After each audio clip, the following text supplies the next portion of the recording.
When I was coming this morning, I met a lady lamenting of how her husband had beaten her and refused to give her food.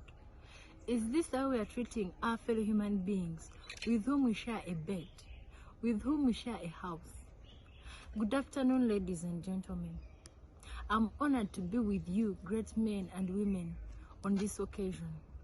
I can't express how much I'm humbled by the honor to be with us, exchange with us, and discuss ideas about the menace we have known, the menace we have seen, and the menace we've all allowed to deprive us of our freedom in our daily life, despite the detrimental losses and impact it has caused to us. And the losses I won't mention, for they affect me, they affect you, and all of us, and notwithstanding everybody out there. Gender-based violence, I repeat, gender-based violence. That's what I'm talking about. Just as like me, I know you can't imagine how deep it keeps encroaching in our daily given happiness. My name is Olivia, a third-year student doing a Bachelor's of Arts in Mass Communication at Uganda Christian University. So let's begin from what we hear before we dive into what we know. I hereby quote Stephen Senkav of the Renewal magazine. According to Uganda Police Force's annual crime report, gender-based violence cases that were reported and investigated by 4%, from 3,865, 40,258 cases between 2015 and 2016. As if not enough, the 2016 Uganda Demographic and Health Survey revealed that up to 22% of women aged 15 to 49 in the country had experienced some sort of sexual violence. In addition to that, annually 13% of women and 15 to 49 report experiencing sexual violence. This translates more than 1 million women exposed to sexual violence every year in Uganda. Maybe that's to the women. So what about the men? In 2016, the then Minister of Gender, Labour and Social Development during the 16-day activism in End of Violence Against Women in Kampala said that there is a growing concern about men being battered, especially by working women. She said that between 2001 and 2016, the percentage of men being mistreated was at 15%, and of late it has gone to 22%. Begin. Hey, am I hearing some murmuring from there?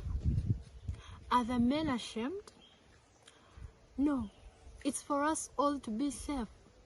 There is nothing like shame in this. Putting that aside, colleagues, where are we? This is a university, right? So what happens around similar respected educational and research institutions like this? Let me give us a heads up. Gender-based violence in the university context takes the form of scientific sabotage, sexual harassment, and verbal threat defamation, exclusion, and problematizing special needs. It concerns both students and staff. Gender-based violence also happens between staffs, academics, and general staff members, and between staff and students. Please take note of this. So what causes gender-based violence in our context? Have we all heard of something like sex for jobs, sex for tenders, and then the popular one, sex for marks? Hey, I also don't know, but I pray that someone out there resonates with me. Secondly, universities have a distinct organization structure with senior positions that are usually dominated by men, middle-level management, lecturers, and professional services. Staff, the lower level of students, where females tend to outnumber males, hence creating hierarchies of power structures along gender, age, which underpins violence. Thirdly, the university environment and culture is unique with a high degree of freedom plus elitism, which increases the problem of gender-based.